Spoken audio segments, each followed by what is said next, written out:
Welcome to Politics Done Right. I am your host, Egberto Willies. This is a progressive program that will take the mystery out of politics.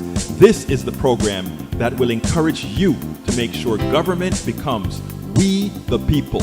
Whether you are liberal, progressive, conservative, or otherwise, you get to air your point of view. We are an independent media outlet that, unlike mainstream media beholden to corporations, we only owe allegiance to you. Remember, you can also send me a tweet at EGBERTOWILLIES. That is at Egberto Willies. Let us engage. It is Politics Done Right.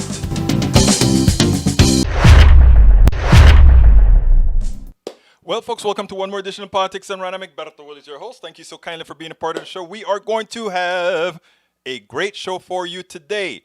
Hey, did anybody see the Democratic convention last night? Can anybody tell me what they thought about the speeches and specifically about Brother Biden's speech? I mean, start throwing those messages into that in the Facebook message place, or give me a call. Let me put the telephone number on the screen. The telephone number, of course, is 346-248-7799. Again, that is 346-248-7799. The code is 254-600-9091. Again, the code is 254-600-9091. What did you guys think about the convention? I thought, I'll be frank, the last day, I thought it was going to be boring because, well, you know, it was Brother Biden that was going to be on. And I figured that after having Michelle Obama and after having Barack Obama and after having all those other great speakers that were out there, that somehow he was not going to be able to shine. But I'm going to tell you something. I am generally a bit critical, and I actually I thought his speech did pretty well. What's your thoughts on that? Let me hear what you have to think, what you have to say about that as we cue all our programs up here before we get started. If you're just joining us, folks, please, por favor, please go ahead and share the program right now on your page, on your wall, on your page, on your Twitter, on your Tumblr, on your Instagram, everywhere, so that we would get maximal viewership. Ultimately, I mean, a lot of it, even if you just share it now, it comes a little bit later. It doesn't matter, because what we need right now, folks, is to get the message out. What again do we need to get the message out? And what are we going to do? We're going to get the message out. Why are we going to get the message out? Because we are going to change this country altogether. So let's go ahead and get busy and start talking about what we are going to talk about. There you go. That's all queued up now. All right. The title of the show today is, and it's coming up, the title of the show today is Trump is Losing It. Activating the vote. DNC review. It looks like Trump is losing it, folks. Delilah Agho-Otoghile discusses the young vote and more. We talk about the DNC and its aftermath. So, okay, so let's see. Brige liked it. I liked it too, Brige. Okay, and let's continue here. Let's see. I hope you guys don't mind me putting this request out here. I'm trying to find a set of PowerPoint templates for computer programming classes which reflects a diverse student body. Anyone know of such an animal? So let me repeat that, what Rose is saying. I hope you guys don't, well, I don't have to say that. I'm trying to find a set of PowerPoint templates for computer programming classes which reflect a diverse student body. Anyone know of such an animal? I am sure a lot of our people would be right here to help you find that. And you know, we have El Señor Rudnin in here. So hook up with Michael Rudnin. He can find anything on the internet because he's that good at finding things that fast. So Michael, help out our sister Rose William for that if you get a chance to sometime today, my dear brother. Okay, continuing. Donald Trump is losing it. Recently, he pretty much endorsed QAnon and its implication, or by implication. Recently in Pennsylvania, he gave a speech that was of the type we used to hear from Sarah Palin. Think about that. Sarah Palin. I listened to these two things and I'm like, are we talking about Sarah Palin? I can see Russia from my house. And what about this? Mitt Romney may have had a slip of the tongue at the post office senatorial hearings. Is he now un demócrata? Who knows? Man, Mitt Romney, you're getting me concerned, Romney. Let me put these slides that I'm putting out here in order because given my current state, I could be like, oh, did I say that right? And it looks like we already have a call. So what I'm going to do is I'm going to take the call first before I get into the program. I hope you guys don't mind. But, you know, this show belongs to who again? This show belongs to you guys. Again, if you're just joining us, please go ahead and give us a call. Give us a call. Okay, let's go to the caller. Caller, you're on. Come on in. Hello, Alberto. ¿Cómo está, hermano? It's Dimitri from Florida. Estoy bien. Háblame, Dimitri. ¿Cómo va todo? Talk to me. Todo bien. Yeah, I saw the convention last night, and I think it was a success for Biden. I mean, there was no major mistakes on his part. Right. You know, it was a nice speech. I just come from, you know, in my opinion, sir, you know, he's running without any promises, without any, all I hear is platitudes, basically. Mm-hmm. I think to have Bloomberg on there to speak was a huge mistake. Mm-hmm. I think, you know, the things that he was saying about Trump that, you know, he defaults on paying people and whatnot is exactly what Bloomberg did at the end of his presidential run. It's funny, you know, isn't it? It really is. And, you know, to listen to Mayor Pete, to be completely honest, it was very painful. You know, just a bunch of platitudes and not much substance. But to be fair, Biden, he did get out of there unscathed. But the message, you know, let's restore the soul of America sounds very similar to let's make America great again. Which is the intent. Here's a funny thing, Dimitri. This is what I'm really thinking, and you tell me if you agree with this. I think there are a lot of things that Biden did at that place, at that convention, to sort of mimic what Donald Trump did to some extent, so that they can say, if it worked with Donald Trump, it may work with we. So we got the older guy, the bravado guy, the guy that has a whole lot of bravado, you know, but with the difference is that it comes across lovingly, right? I love America. Trump says he loves America, but nobody really believes him. He won for some other reasons as well, but I think a lot of them are trying to mimic him. But I tell you one thing, and then you tell me what you think about this. I just wanted, to me, it's a win for progressives if we get the top of the ticket going out there and not making centrist promises.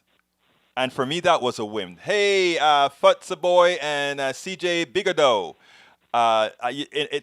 What I mean, Dimitri, is I don't want Biden shoehorning himself or throwing himself in a corner where he made a promise, because I'll be honest with you. What I'm asking progressives to do as soon as Biden is elected is we've got to roll him. We have to come out with... you know, go ahead. And maybe you're onto something, Alberto, because, you know, maybe he's making backdoor promises with Bernie and whatnot, because, you know, a big electorate that he's going to need to court to beat Trump this November is he's going to need the youth vote. Yes. Which he doesn't have at this time, and he's going to need a huge chunk of it. We know that people my age, you know, and older are more reliable voters, and the ones who are already going to support Biden are already going to do it regardless. No, you're right. Look, you are absolutely right. We have more callers coming in too, so you can stay on because we can take more. So stay hot. Let me go ahead and bring in. I think we have Arthur Rice. Arthur, come on in. Arthur, you're in. Arthur, I can't hear you. Hi, what's up? What's up? Do you want to say something, Arthur? No, I don't. I just want to hear you guys. Okay, good. I have you muted then. Let's go ahead and bring in the other person. Renato Oliveira Sanchez, you are hot. Sanchez. Renato Oliveira Sanchez, habla por favor. Go ahead, you can talk, sir. Okay, I okay, let's go ahead and get Sanchez out of there. Okay, para ver. All right, go ahead and continue, Dimitri. Sanchez evidently is maybe having some issues. I wanted to, and this it isn't about the last night. Okay, I think we have. Let me remove a few people and then we'll come back to you. You know how that goes sometimes. All right. Eu sou do coffee. It is so funny. Anytime that happens, you know, you have to be like, okay, all right, let's go. Bear with me a second. Let me get rid of some of these folks. All right. Sorry, guys. It was my brother. Okay, go ahead now, my friend. It sounded like someone went to happy hour. Não me remove! Não me remove! Eu sou do coffee! Não me remove! Eu sou do coffee! Não me remove! Okay, great. I think I did it. This is the first time we got like 20 pranksters at the same time.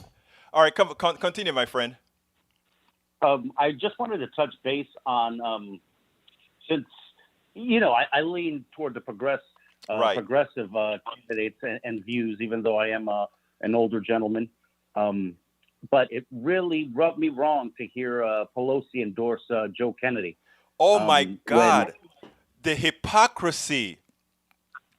Exactly. You remember all of these, the rank and file folks, all of them wanted to say, we cannot not endorse an incumbent. You remember that?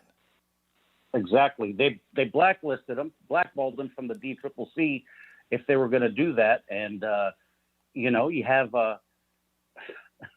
which, you know, Markey is far from perfect, but, you know, he leans toward the progressives. Right. And he does have, you know, he helped sponsor and write the bill for the Green Deal, the Green New Deal. And, you know, a lot of things that young people are going to need, as well as all of us, really, as far as humanity. Absolutely. Absolutely. But anyway, Dimitri, let me go. I have to, we have a Yes, sir. 27-minute thing that I got to do. So I want to take a couple of calls. And look, thank you so kindly, as usual, for calling in. And we'll talk, okay? All right. Adios. Adios y muchas gracias, hermano. Okay, folks, let's go ahead and get this. Let's see, 832, come on in. 832, you're on. Ending in 4863, you're on. Okay, I'll remove you or put you in the waiting room. Okay, let's go to 713, you're on. 713, you're on. Ending in 4863. 32, come on in. Okay, that one goes as well. 832, you're on. Hello? Yes, you're on. Ending in 4863, you're on. Hey, Egberto. Yes. Egberto, can you hear me? Yes, I can. Okay, I can hear you. Can you hear me? Okay, go ahead. 713, go ahead. Hey, Egberto, this is Norman. How you doing? Hey, Norman, yes, you had something that you wanted to say last night, so bring it on right away, sir. Right. So basically what I said yesterday was that burning the lifeboats, you know, it's not personal. It's just that we don't have to swallow the self-aggrandizing revisionist history people keep putting out there. So let me just be simple with it. So if someone is saying 1 + 1 is 3, 1 + 1 is 4, 1 + 1 is 5, and they're all in the same camp, and the person who is talking to you says 1 + 1 is 3, but I don't believe in 1 + 1 is 4, 1 + 1 is 5, those guys can go away. I'm labeling myself a 1 + 1 is 3 guy. That's fine. That's still not factual and not true. Okay. So they need to be held accountable for those things. So if someone is saying, I hate tweeting, that's the reason why I don't like Donald Trump, but the value system is still about the putting kids in cages, lying on podium all the time and not acknowledging it, then that's not reality for me. I mean, let me go ahead. Let me go ahead and say something, Norman, because I think I understand where you're going. You're saying that when we're dealing with people, if that person if that person agrees with you on point A and point B, but still disagrees with you in something that you can prove otherwise is very factual, you would like to cross that person out altogether. Did I get that right? Until, yeah, I'll push him on to later, because obviously it is no longer a subject of fact anymore. It's no longer someone who's willing to even listen to facts. I want to stop you right there, because that's my old way of thinking, and let me tell you what I mean by that. Right? I have relatives that are into the church, right, and they pray and they do all these things, and I can show, I think, that prayer may not have any, and this all hypothetical stuff. Prayer doesn't have any values, right? It doesn't solve anything. Somebody have cancer, you pray for them, they still have cancer. Somebody have cancer, you don't pray for them, they get cured. I mean, so I'm saying that's a random thing, but do we ever excommunicate that person that have these strong religious belief? We don't. No, we're not talking about religion, and we're not talking about any sort of thing like that, Egbert. I'm not talking about that. Religion is something that's a belief structure that I'm not willing to go there and talk to somebody about it, because it is a personal item. Right. It is a personal item. I don't think that facts, when it comes to whether or not Democrats have been better for the economy, that's a fact, is debatable. I don't think that's debatable. But here's the thing. I don't think it's debatable either, sir. But here's what I do think. I do think that there are other people that use other metrics, right, that I don't believe in these other metrics, that make it believable to them.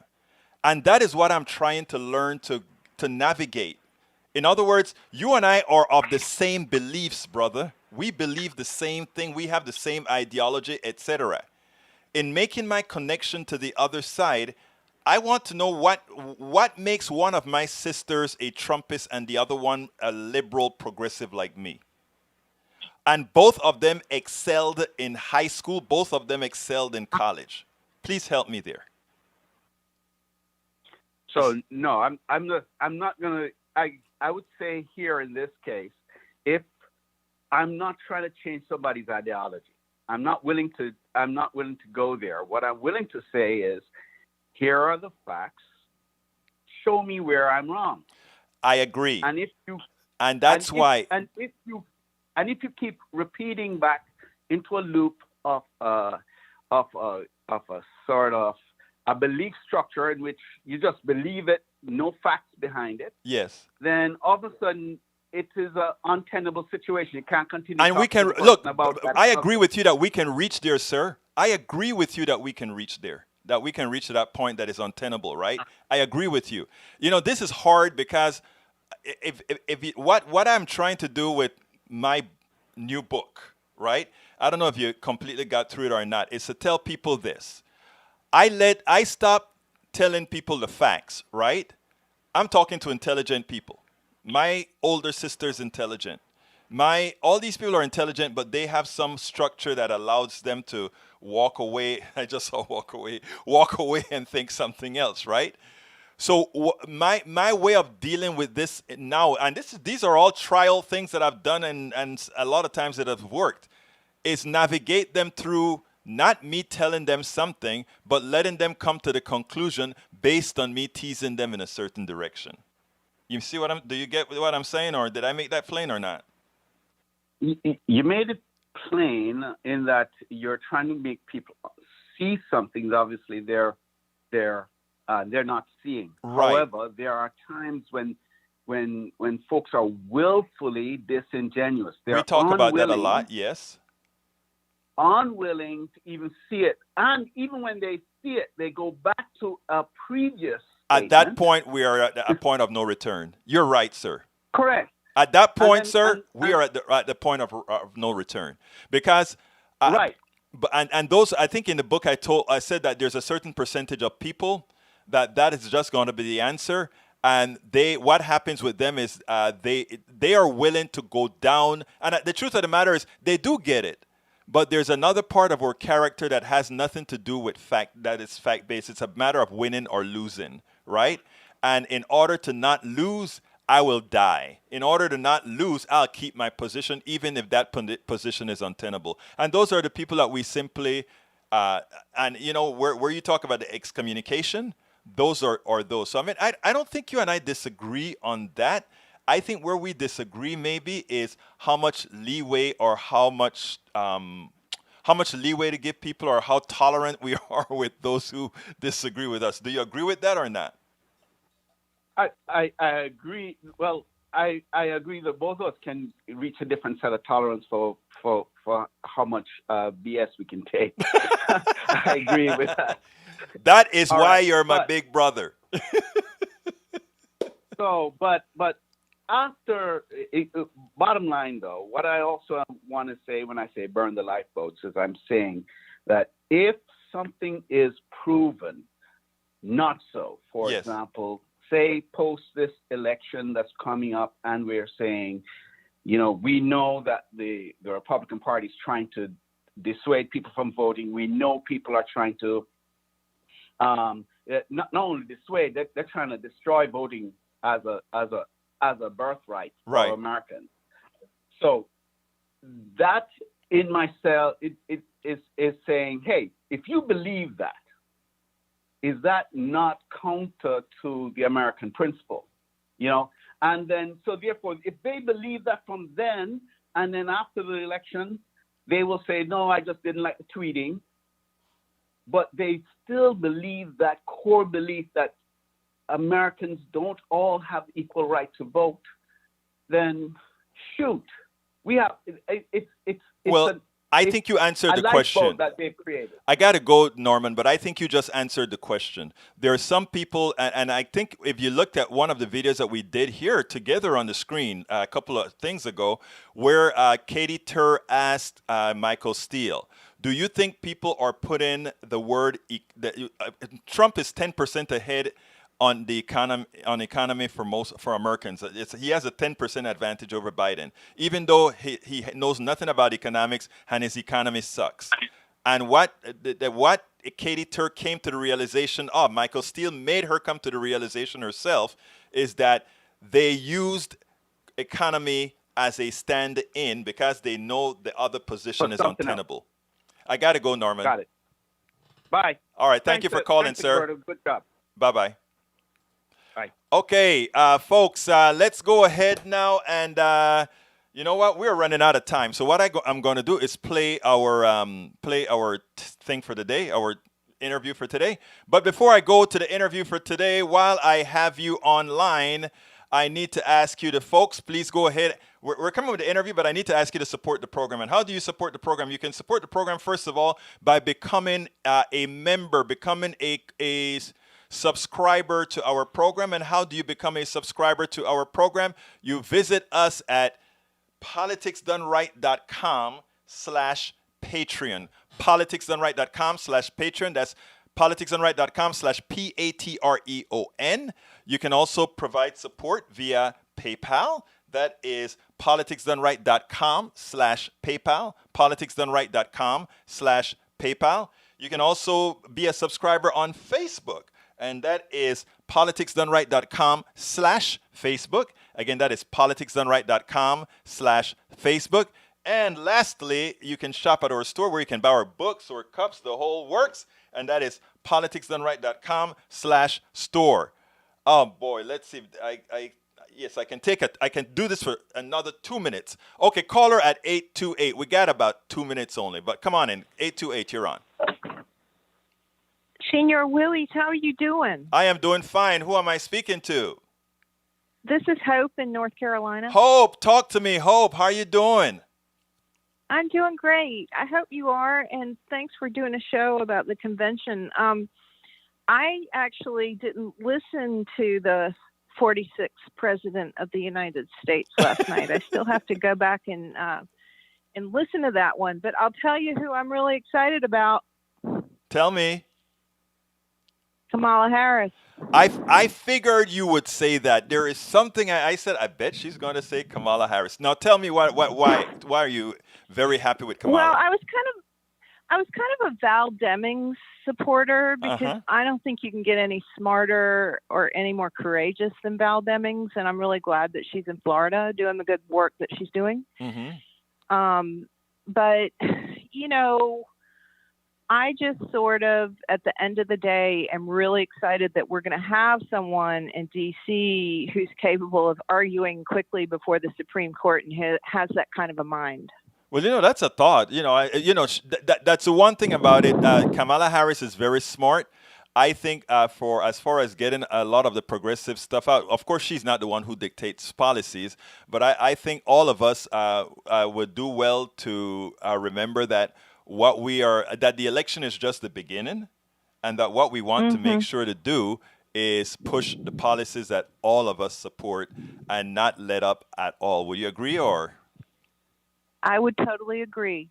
And it's really important for us to do work on voting and support, wherever we can go out and knock on door and plead our case and be respectful of people. And because people are entitled to their opinions, but just be very respectful of one another. And, this thing with the post office really has scared the living daylights out of me, but hopefully it's all going to work out. Yeah, I had something to play today on the post office and on Trump, but I'm running out of time because I have an interview that I need to play. And I think you're going to like this one, Hope, because this one concerns just something that you're talking, it includes something that you're talking about, which is the voting, et cetera, et cetera, et cetera. Okay, totally awesome. I hope you have a great weekend. Thank you so kindly, and you have a wonderful day, okay? All right. Thanks. Bye-bye. Bye-bye. All right, folks, now let's go ahead and get busy with our interview. There's some videos. I'll play the videos tomorrow. So let's go ahead and do that, do the interview right now. Welcome to one more edition of Politics and Random. Egberto Will is your host. I'm here with the one and only Delilah Agho-Otoghile. Delilah, tell me a little bit about you, because, I saw you at a meeting recently, and you took that meeting over. You were going to make sure that people in this damn county vote, something that the rest of America ought to see as well. First of all, tell us a little bit about you, and also let me know, did I say your name correctly? Said it correctly. Thank you for asking, Egberto, and for having me. It's been a while since I've been on your show, so much. Yes. But we were at that meeting together because I have love for Houston and Texas and want to make sure people are engaged and are voting. Right now, I'm working with a group called Win Justice, which is a collaboration between SEIU, Planned Color Change, and Community Change, running their national field program. And I also, Egberto, earlier this summer started a voter registration nonprofit here in Texas called Vote Simple, where we are investing in some paid digital ads to get folks to register to vote, kind of circumventing the lack of online voter registration in Texas. So that's what I have been up to. So wait a minute, you formed a 501c3 to actually work on voting as well as a separate organization also? Yes. That is great. I mean, I didn't know that, so I want to hear a lot more about that before we get started. Oh yeah, for sure. This is actually an idea I had late last year. I think the last time we spoke, I was working at Battleground Texas, did a lot of voter registration there. Did a lot of voter registration in Florida in 2016 with Hillary's campaign. But here in Texas, the state is so big and we have such a huge gap in registering young people and registering voters of color. Despite all of our efforts to register people of color, our voter file, right? Like the people who are registered in Texas is still over 70% white. And we estimate that there's roughly 4 million unregistered people of color in Texas who need a nudge registering them to vote. So what better way than to find those people online, whether they're like scrolling through Facebook or Instagram or whatever, if they see an ad prompting them to register. We're working with registervote.com so that when they click on our ad, they fill out the form. We then send that pre-filled out form to their house. They just have to sign it, drop it back in a postage paid envelope, and they get registered to vote. So also kind of removing some of the barriers. There's some process online through other groups where if you fill out a form, you have to print that form and mail that form back. And I don't know how many people have access to a printer or even envelopes and stamps. I don't have envelopes and stamps in my house. So we're just trying to make it easier, right? Because I think that the more accessible, I mean, from registering to vote, but even like voting, the more accessible all these things are, the easier they are, we'll have more people who are engaged and hopefully change the landscape. Well, yeah, you know, Texas, they've always said the problem with us is we're a non-voting state. Now, your 501c3, is it specific to Texas or is it throughout the country? Specific to Texas. We're starting with Texas now. Care about Texas. Want to see what we could do here. Well, by the way, you give us a name again and tell people how they can get there so they can kind of help you guys out if necessary. Yeah, it's Vote Simple is the name of the organization. So our website is www.votesimple.org. So you can register to vote there. You can also check your registration there, which I would encourage everyone to do before the deadline on October 5th, so that if you're planning to vote, that you make sure that your registration is active and accurate, and you won't have any problems when you go to the polls in November. Well, that is very important, Delilah. I mean, it is, especially in a state like Texas, because I've been predicting that we are going blue this cycle. I'm not even waiting for 22 or waiting for 24. I'm saying we have the potential to do it now with young activists like yourselves out there doing all this stuff. I mean, I didn't even know I know that you were at HCDP doing your thing there, but I didn't know that you had this other thing going on. I am impressed. It's been on me, Egberto. I think it's great. Years. I'm kidding. I'm glad. Thank you. Anyhow, let's talk a little bit about your thoughts on millennials, and because I was doing some calculations, and if we get millennials and Gen Zs out, they overpower every particular group. Baby boomers, they overpower Gen Xers, they overpower every other group, that combination.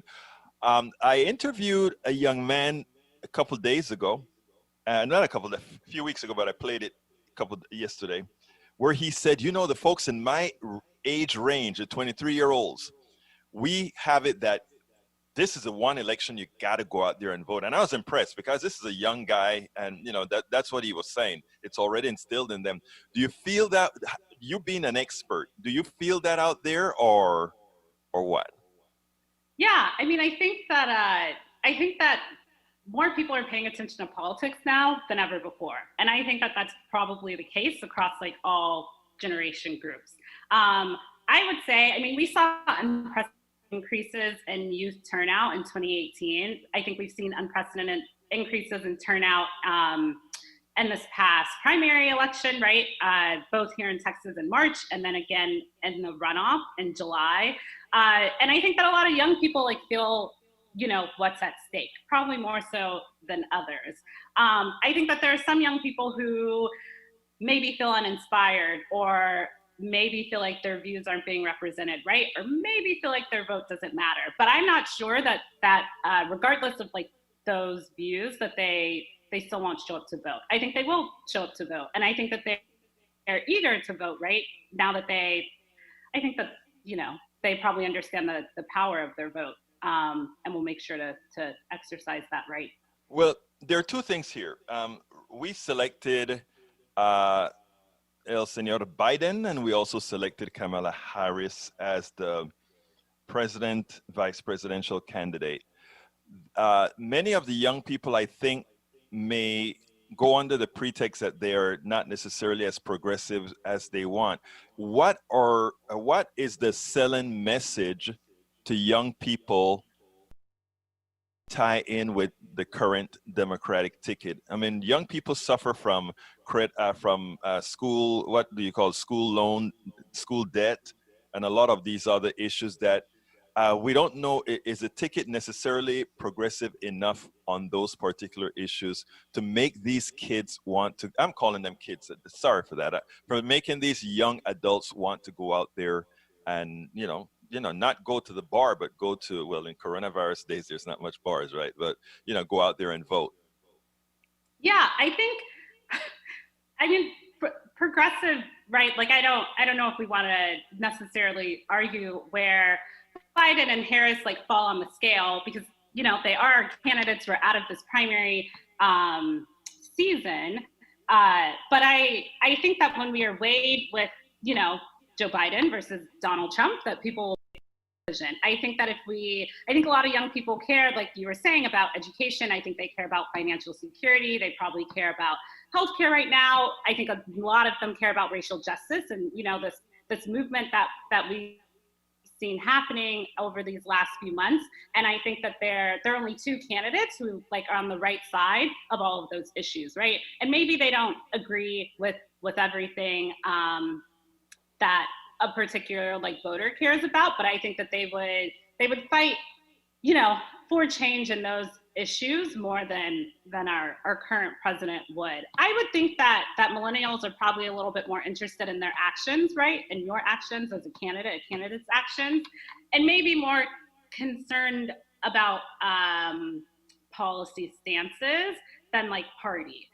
So maybe they don't feel a strong allegiance to the Democratic Party, but I would say that they also don't feel connected to the Republican Party, right? But they will end up voting for the candidate who is more authentic and aspirational and, is encouraging them to get engaged, but it's also making them feel like they're being listened to because they are doing something about racial justice, or they, actually have plans on how we could, come out of this pandemic better than we are right now.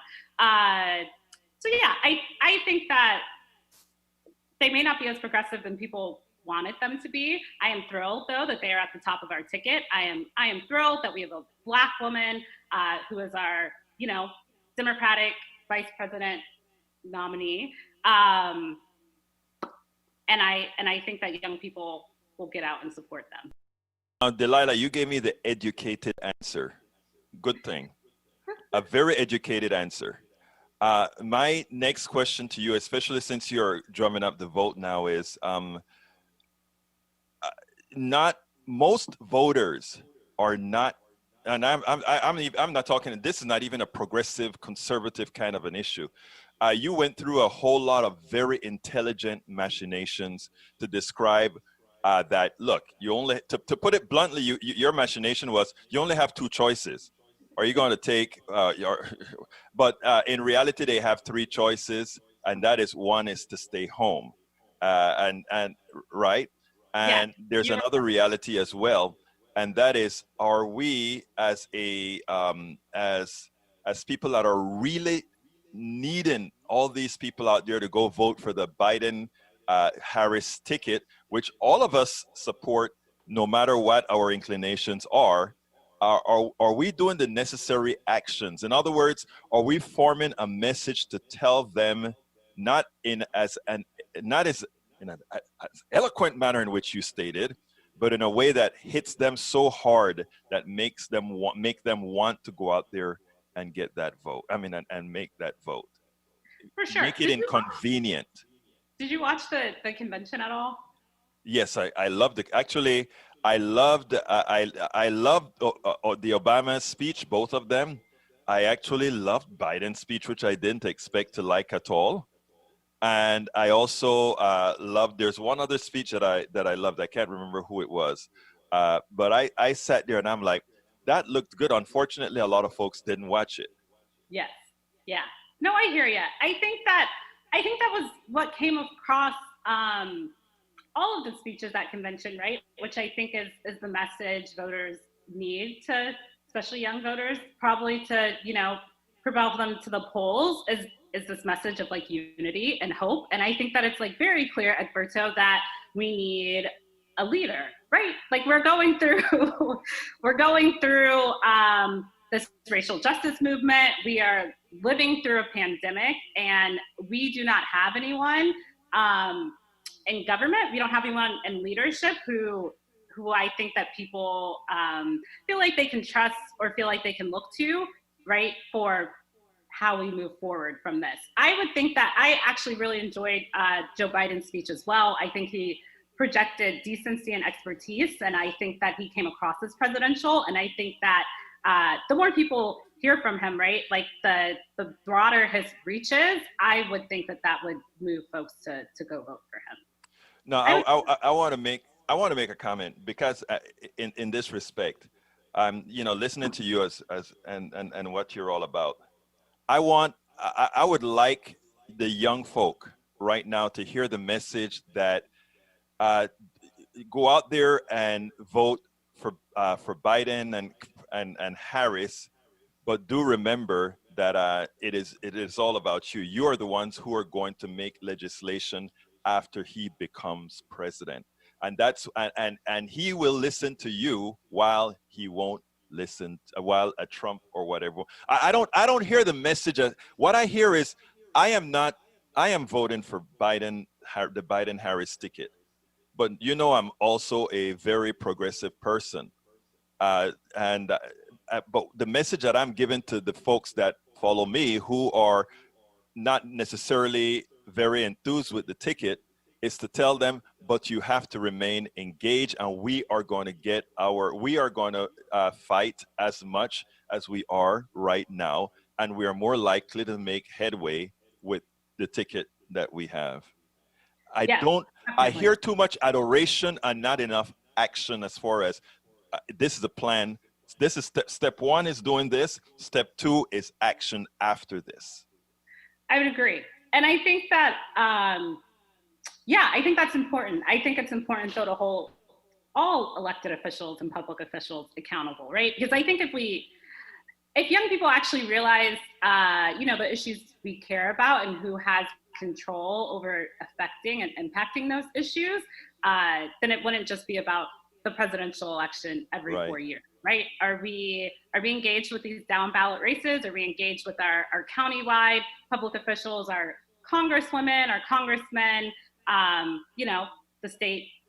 state representatives and everyone else? So I would agree that that we need to make sure that they understand that they have some control in holding them accountable for their own agenda. But I also think that starts a little closer to home. And I would think that, we have some great candidates running in Harris County and in Texas. Oh, yes. Those candidates also inspire folks to get out to vote, right? So whether or not they really believe in, flipping their state house seat or their congressional district, if they're going to vote for those candidates, then I'm sure they'll also be compelled to vote for Biden and Harris. Okay, let's talk a little bit about social media, because I think right now things are very smooth. And I'm a sort of a social media fiend as well. And what I know is coming is the misinformation campaign. And the misinformation campaign is real. In other words, there's a whole lot of stuff that's going to be going into the feed of our folks that's going to look pretty real for both Biden and Harris. What is, if not the party, what are organizations that you work with doing to counteract the message or even preempt the message? I would have liked to start seeing by now messages that say, be prepared to get a lot of misinformation in your box coming from the other side. Please get your, I would like to see some preemption as opposed to defensive moves. Yeah, for sure. I think misinformation is real. I think voter suppression is real. I think we saw elements of it across the country and, this primary season. And I think that everyone from the party to different organizations are preempting, our actions for how we deal with that this fall. But I think the message really has to be rooted in, like positive messaging around all these issues. So we don't want to, like, for instance, when you encourage people to vote early, right? Because maybe there are long lines on election day. We don't tell people to vote early to avoid long lines. We tell people to vote early because that's the best way to support your candidate, right? Or if you vote early, like that's the best way, to support the Democratic ticket, or we root it in a positive message, as opposed to vote early because if you don't vote early, you might be standing in line. Let me stop you a second. I want to stop you a second because I want some validation for that. You said rooted in a positive message. Let me push back a bit. Don't people sort of react more actively for when they're in fear? It's a question. I don't know. Do people react? Say that one more time. In other words, how best to get you to the ballot? Fear or love? No, I think it's love. Okay. I think that there are some people who can be motivated by fear. And honestly, Berto, I think that's more so like me and you. I think those are probably more of like the activists, the politicos of the world. But I think if we're talking about the majority of the electorate, if we scare them into doing something, I think they will not take that action. Okay. I think there's probably been some studies that show that. I think that people need to aspire, right, to do something, or they need to feel inspired to take an action, as opposed to if I don't take this action, then it will lead to X, Y, and Z. So we need to be leading with the positive messaging, right? Like we don't tell people here in Texas that there are all these ways that our government has made registering to vote or voting difficult compared to everywhere else. Like we're one of the few states not sending out applications to every registered voter. But Democrats aren't telling people that, right? Like instead we're telling you how easy it is to vote by mail, or how easy it is to vote early now that it's been extended a week early. So yeah, I think we have to lead with I guess I can see that if you take a level of stress off when it comes to voting. Don't say, oh, it's so difficult to vote. This is how you do it. I guess you're saying, I'm telling you how to do it, as opposed to saying it's difficult, so different hoops to get through it. Yes, exactly. And I think back to your first question, we, to combat misinformation, we'll just make sure that there's lots of voter education happening, I think, across all mediums. So whether that's on social media, whether that's like through mail or radio or, TV ads or text or phone calls, I think anytime, a progressive organization, a Democratic candidate is interacting with a voter, they will make sure that that voter has all the information they need to vote. So whether that's voting by mail or voting early or voting on election day, I think that we have to make sure that we are constantly educating folks about voting. That is excellent. Now, here's the most difficult question, and I ask this one to absolutely everybody that I interview, and it goes as follows. What do you wish I had asked you that in my incompetence I did not ask you? We didn't really talk about the local political landscape here. I think those are the two things I would say. Well, let's go ahead and do that. Let's go ahead.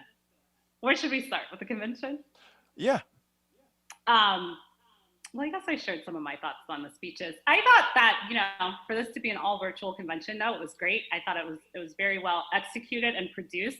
I just have concerns. I think you touched on this a little bit earlier, right? About how we bring in new people to like the party infrastructure, right? Or the party.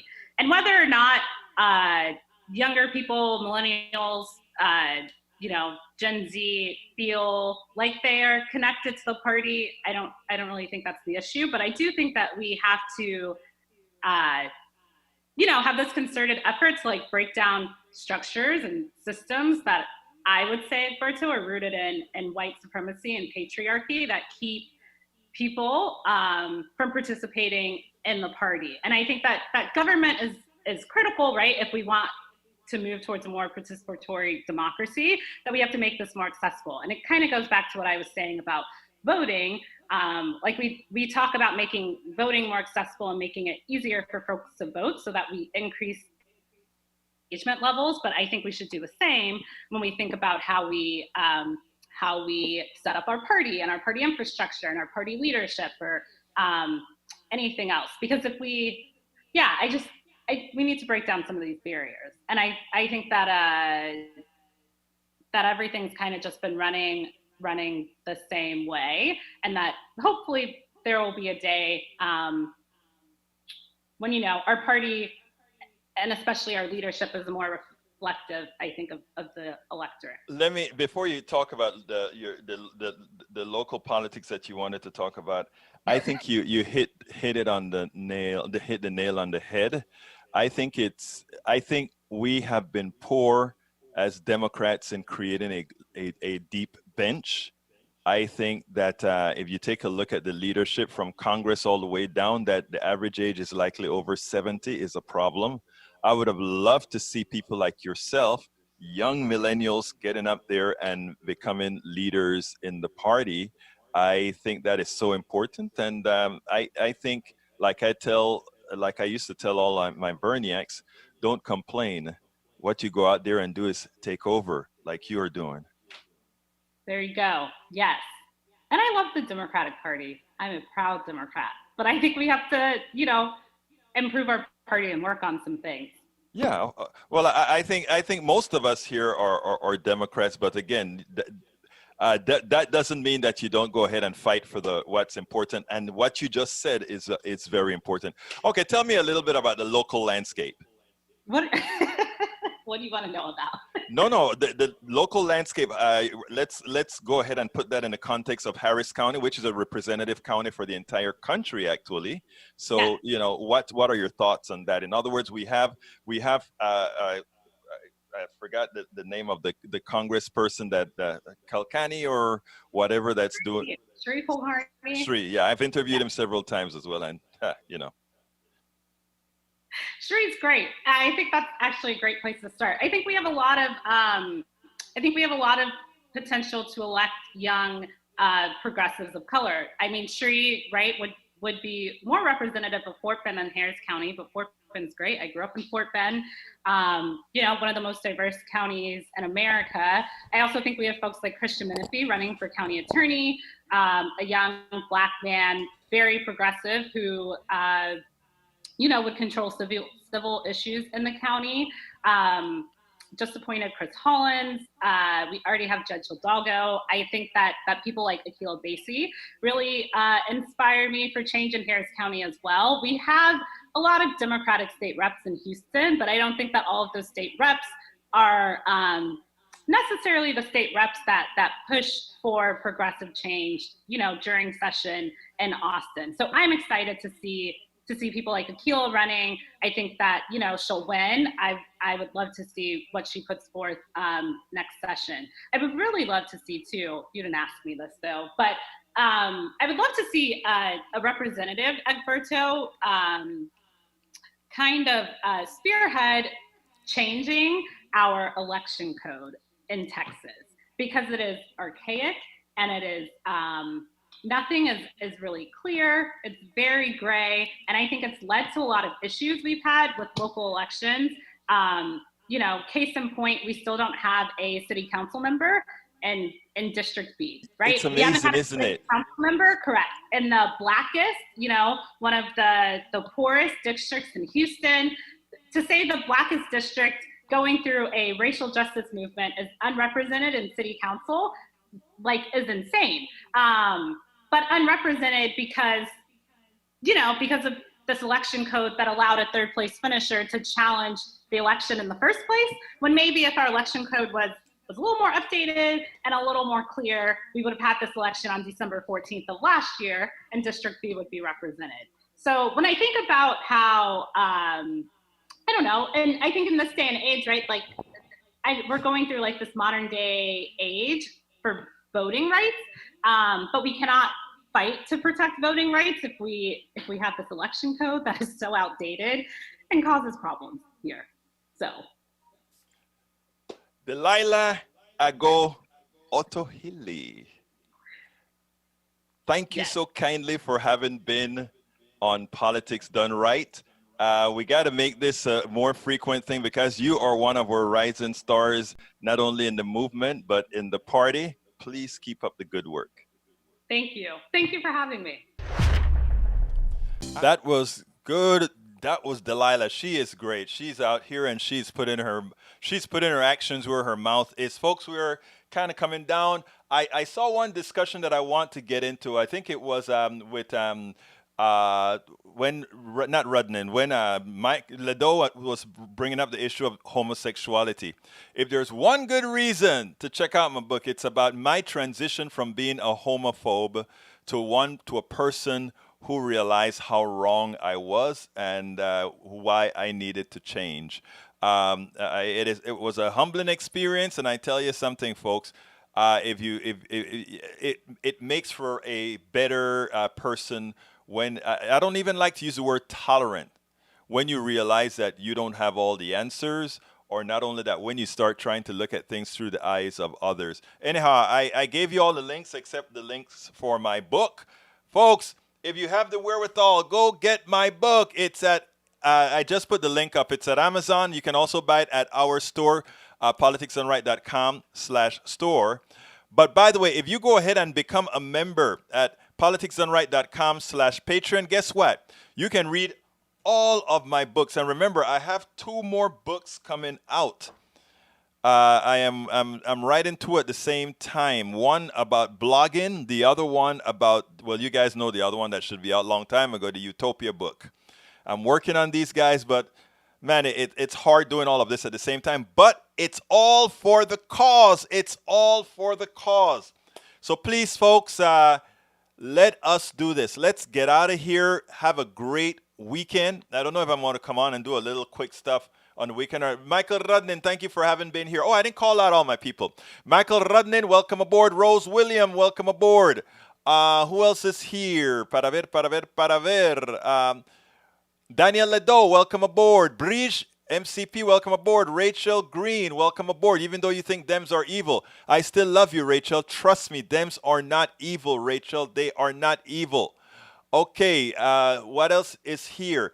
Oh, Brige, then you'd like the story that I told. I didn't know that. Mr. X, welcome aboard. Who else is here? Great show. Thank you, MCP. I love you. Thank you for liking the show. Let's say who else is here. Para ver. I'm going up this thing before we close out. Norman Reynolds. Norman called in with an intelligent conversation. If you listen to the conversation that Norman and I have, think about it. Everybody can have that kind of conversation, whether you agree with them 100% or not. Always can have a conversation. And that's what I talk about in my book, It's Worth It, How to Talk to Your Right-Wing relatives, friends, and neighbors. Who else is here? I want to call my people out. Bruce Davis, welcome aboard. Mike Cisak, welcome aboard. Both my conservatives and my liberals are here. My progressives are here. Daniel, I called you out already. Who else is here? Rose Williams, I think I called you out, Rose. If I miss you, forgive me. Let's see who else is here. Because you guys left a ton of messages. And Miazi0444, welcome aboard. Fute Atab, welcome aboard. Who else? God, I don't like to miss anybody. CJD Bigado, welcome aboard. Okay, let's see. Wow, it's a lot of messages today. All right, let me go to the bottom of the queue now. All right. Anyhow, folks, you guys have a wonderful weekend. My name is Egberto Willies. This is Politics Done Right. And you know how I end this baby. I am what? Out!